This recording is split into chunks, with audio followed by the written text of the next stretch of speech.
Number one, as you're in there, the gates of Jahannam start to close. The fire encapsulates you. And you start to look around. The man who was a drinker in this dunya, the alcoholic, he will be drinking in hellfire. What will he be drinking? Not a Bacardi and Coke, not a Carlsberg can, not a bottle of cider. Those people that have been burnt alive, the mucus and the urine and the blood, the man who was a drinker in the dunya, he will be drinking that in Jahannam while he is being burnt. That is the man who is an alcoholic. Then you will go around Jahannam and you'll see a strange thing. You'll see some men and you see some women. And they're around some pots. And there's some beautiful meat being cooked in this pot. And these people are waiting to eat something. And there's another pot with some raw, disgusting, smelly meat. And then these people, they start to eat from that raw, disgusting meat. Who are these people? These are the people who were married, who had halal relationships. Women who had husbands and men who had wives, halal relationships. And they left the halal to go and eat from the disgusting meat in the dunya. Adultery, sleeping around. This will be their situation in hellfire. And people will be hungry. The hunger that people will feel, the pangs of hunger in Jahannam, you've never ever felt that type of hunger before. And you're hungry. And you will be forced to eat. What will you eat? You will eat what Allah subhanahu wa ta'ala gives you, the fruits of Jahannam. There's a tree, it's called the tree of Zayqum. Its middle, its trunk is in Jahannam, and its fruits are the heads of devils. But I want to even shift away from heads of devils. If you are hungry and I give you a human head, imagine trying to eat that. Imagine trying to eat that. And you're eating it, and you're getting more hungry, and you want to eat more, and you're eating this, and then your insides start to burn out, and you need something to drink. You're thirsty. What will you drink? Boiling water. Boiling water, you will eat and drink, burn your intestines out. The man who committed suicide, you will see people hanging themselves again and again, never ending. You will see people, those people who committed suicide, they will be stabbing themselves again and again. Then you will see on the other side a man with a boulder smashing another man's head. And then suddenly his head is formed. Imagine this, guys. Try and put yourself in this position. This is what you're up against. And then that is the man who, when it was time for salah, when it was the time to pray, he remained asleep. He missed his prayers. And finally, what will happen is boiling water. Everybody in Jahannam will get boiling water and they'll pour it over their heads 70,000 times every day. 70,000 times every day, and they will burn themselves. They'll burn their skin. They will burn themselves down to their feet. Then the whole process, the whole pain, that anguish, Allah subhanahu wa ta'ala will replace your body again. And you will go through that again and again and again and again. Thousands of years in Jahannam like this. And then people will call upon the angels. They'll say, oh, angels, oh Malik of Jahannam, can you stop it just for one day? We know you can't stop it, but can you try and speak to your Lord? Just one day, give us 1 day of respite, 1 day of rest. And they say no. You deserve what you get. And they remain silent. So this is going on again and again, again and again. Now the main angel of Judgment Day, of Jahannam, his name is Malik. And then the ayah of Quran talks about that. We will speak, or the people in Jahannam will speak to Malik. And they will say to him, that can you not speak to your Lord? They don't have the dignity or the honor to say, this is our Lord. So can you not speak to your Lord? And they will call, O Malik, let your Lord put an end to us.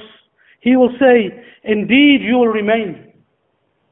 Indeed you will remain. Indeed you will remain. And this is in Az-Zukhruf 77. And then they will call upon Allah subhanahu wa ta'ala. They will call upon Allah subhanahu wa ta'ala and they will say to Allah, that, O Lord of the heavens and the earth, have mercy on us. And Allah subhanahu wa ta'ala, He will respond by saying to these people, remain silent. I do not want to speak to you. Imagine when you got into an argument with one of your friends and you really, really upset him. And this friend, he says to you, listen, I don't want to speak to you. Just shut up. Just shut up. I do not want to speak to you. Because the way you've treated him, the way you've behaved, the way you responded, that relationship, you never valued it. And now when it comes to a desperate situation, you come forward and say, come on, mate. That's what you do with your mate. No, we're not talking about your mate. We're talking about Allah subhanahu wa ta'ala. Allah subhanahu wa ta'ala who remained silent. And you played games. And now you are where you are. You thought this day would never come. And you want respite? Allah subhanahu wa ta'ala said, remain silent. I do not want to speak to you. So these people in Jahannam, your mates, your so-called guys who you chill with, your brethren or whatever you are, you'll be in Jahannam together. And you hear one of them will say to the other one, it's because of you I'm here. Because of you. I have to chill out with you. You were the one who used to take me down the road, down the pub, and get at this, that, the other, and forget namaz and not do this, because of you. And there's going to be a big argument in Jahannam. He's going to say, no, it's not, it's because of you. It's because of you I'm in this situation. They'll start arguing with each other.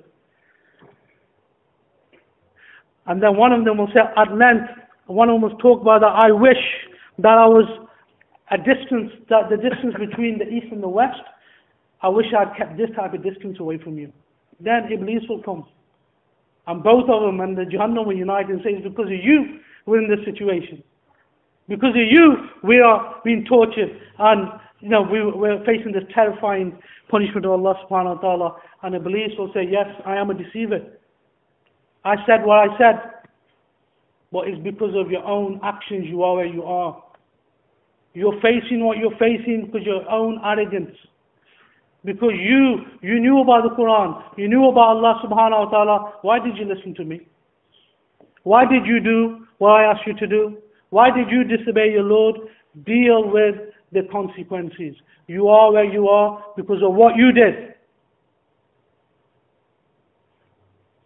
And that will be, and this is going on for thousands and thousands and thousands of years. That's one option. That's one journey. That's one path. Horrific. And I pray to Allah subhanahu wa ta'ala that nobody in this room is amongst the people of Jahannam, has to face any of those trials and tribulations. But there is another option. The other option, another snapshot if you want. Rasulullah sallallahu alaihi wasallam, he said that Allah subhanahu wa ta'ala said, I have prepared for my righteous servants what no eye has seen and no ear has heard. Talking about Jannah. So just like the people of Jahannam, the people of Jannah will be standing on the day of resurrection. Now I want you to look at the contrast, guys. Look at the situation. Look at the way they're spoken to.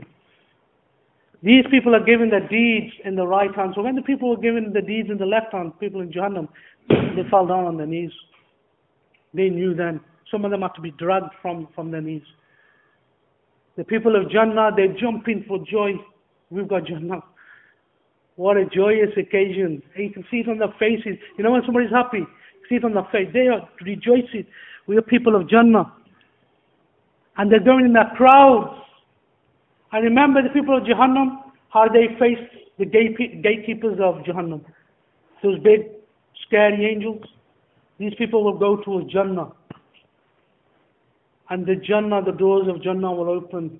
And the sweet musk the smell of musk will come, and the angels will say, Assalamu alaikum, peace be on you, enter.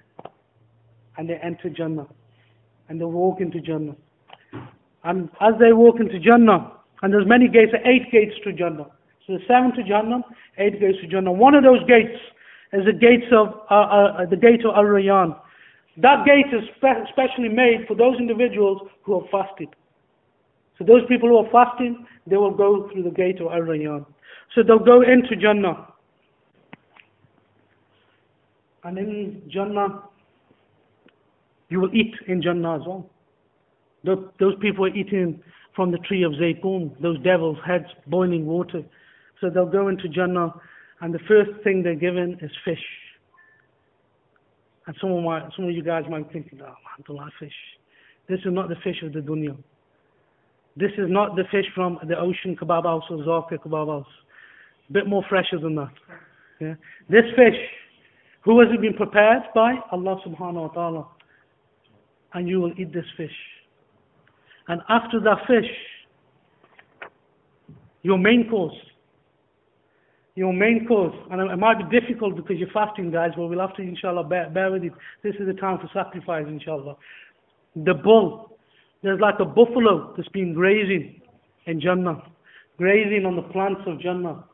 And this buffalo is then slaughtered for you. And that meat, that buffalo is specially prepared for you, and you eat of that meat. Compare that to the heads of devils, boiling water, mucus, blood, pus. And then after that, you will drink from the spring of Salsabil. Not only that, Rasulullah sallallahu alaihi wasallam said that the man of Jannah, he will know instinctively where his abode is. He will know his mansion, his palace, his house in Jannah better than he knows his house in the dunya. So you will go through Jannah, programmed, going through the streets, and then you come across this amazing mansion. House upon house, and you think, subhanallah, this is my house. And you're looking, and next to it is a tent, 60 miles wide. This is a tent in Jannah.